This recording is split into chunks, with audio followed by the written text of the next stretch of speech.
We now turn to the final speaker for the proposition, Yaron Brook. Yaron Brook was the CEO of the Ayn Rand Institute for 17 years, where he is currently the chairman of the board.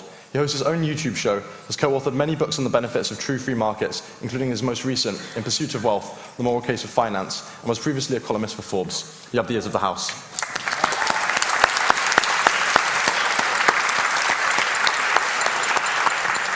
So it's clear to me I'm going to be unbelievably unpopular tonight, but that's okay.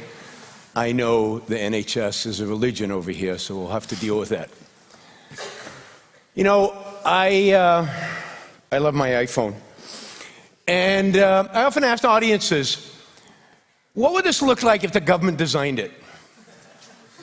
And almost every audience laughs, sometimes more boisterously than that, because we all know what a monstrosity this would be if it was developed, designed, manufactured, and produced by government. This is your evil profit motive that I've heard nothing about. It's evil all night. That is what produced this beautiful product. And you might say, oh, iPhones are frivolous. They're nothing like healthcare. Well, give it up for a week and let's see how you feel about it then. And let me add, it's not just iPhone that is driven today by a profit motive, but your food that you eat.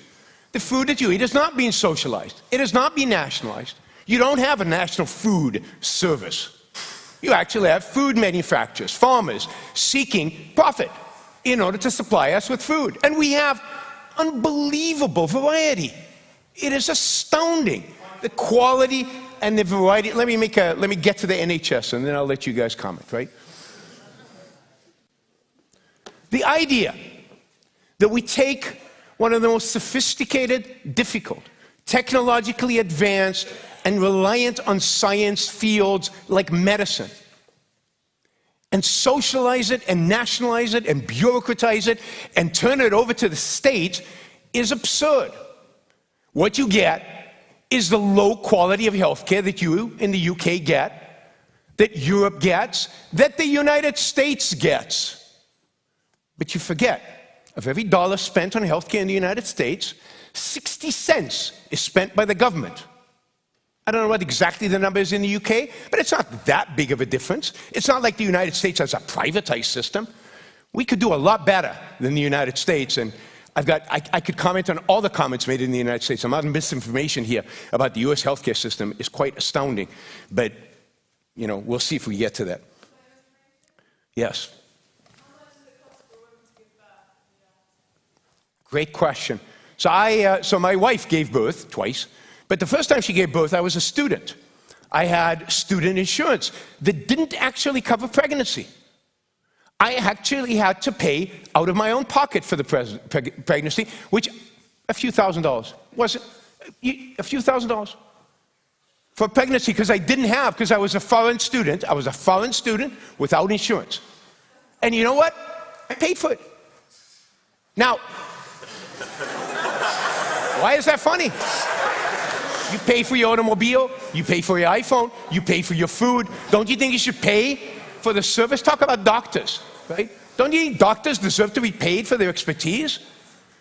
Instead of becoming government bureaucrats, people who get paid for the government, shouldn't they benefit if they are particularly good? Shouldn't they make more money than if they're only mediocre? Or maybe not that good? No, let me get a little bit done. Right? Private sector is an amazingly powerful force. Indeed, yes, you can fly Ryanair, but indeed, you can actually charter a jet and fly to Barcelona as well. Competition doesn't drive it down to the lowest common denominator. What competition does is provides multiple options. You can fly Ryanair, you can get Cadillac service, you can get everything in between. You could have flown British Air. So what the private sector does, it provides options, it provides opportunities. As I said, not going to be the most popular guy today, no. We are moving into an era in which medicine will become more dependent on technology and science than ever. Hopefully, we're moving into an era, the future, in which medicine will become personalized, where it will be determined based on your DNA, based on your biology, what kind of treatment you should get. No way Does a one-size-fit-all NHS system like you have here in the UK, or like most of Europe have, or that we have in Medicare and Medicaid in the United States, going to allow for personalized medicine? You want to live to be 150, and your generation might very well be able to live well into your hundreds. You're not going to achieve it in a one-size-fit-all system. Right, somebody, one of you, not, yeah, you. Yeah. The NHS already represents one of the largest repositories of genomics data because of freedom of access to it. So surely from moving into an era of personalised medicine, where genome-wide association studies are going to be more and more important, one of the most cost-efficient ways would be to have a centralised organisation like the NHS. Yeah, but you're going to have to use that data. See, you're going to have to use that data. You're going to have doctors come up with ideas on how to use it. You're going to have methods in which that data is going to be used. For that, you need freedom. For that, you need doctors to be able to experiment, to try, to innovate, to progress. For that, you need freedom of medicine. Now, with all the problems in the United States, and I'm the first one to acknowledge them, although I've had 4 surgeries in the United States. I've spent time in hospital there. I've seen many, many doctors in the United States. Well over 50% of all healthcare innovation happened in the United States. Both on drugs, medical devices, new ideas on how to treat, they happen in the States. Why? Because in the States there is still freedom for doctors to make choices. They're not just got a manual, oh, this is how the NHS says I should treat this disease. This is the way in which we should function. In the United States, doctors can decide in collaboration with patients on what they should be treated. So not only do doctors have more choices in a privatized system, but patients have more choices. I, for one, want to choose my doctor. I want to know who my doctor is, particularly if we get into personalized medicine and we get into sophisticated treatments. I want to be able to sit down with a doctor of my choice and talk about the options that we have. No.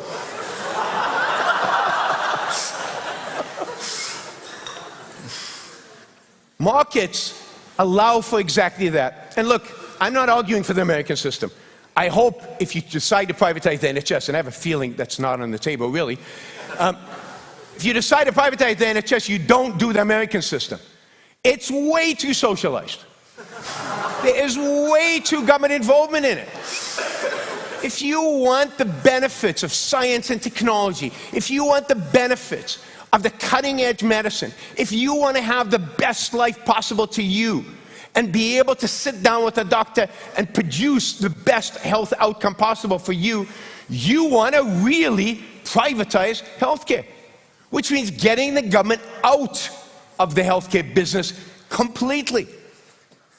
Now, let me make this point and then I'll take your point. Equity. We talked about equity. Equity today means equality. We need to treat everybody the same.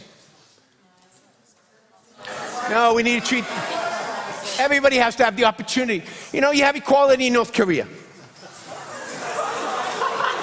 North Korea is a very equal place.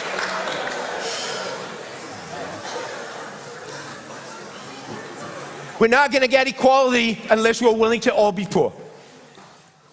Equality of outcome in any circumstance, healthcare or otherwise, is an impossible task without destroying productivity, without destroying innovation, without destroying progress. So what you want in terms of the morality of healthcare is you want to be able to provide people with choices. And you want healthcare to be affordable to such an extent that anybody can attain it. And that's what an insurance model, let me finish this thought and it's all yours. That's what an insurance model provides. This iPhone, monthly fee on the iPhone is more expensive than what an insurance policy can cost under a competitive market. Almost everybody has an iPhone. Almost everybody pays their telephone bill every month on the iPhone. A competitive insurance market, you would have fees lower than the iPhone. Indeed, in some states in the United States, it is cheaper than an iPhone to get insurance policy that covers you, and therefore you get equity, you get access to your doctors, but you get it in a just way. You get it by paying for it. Yes. What about those who can't pay for an iPhone?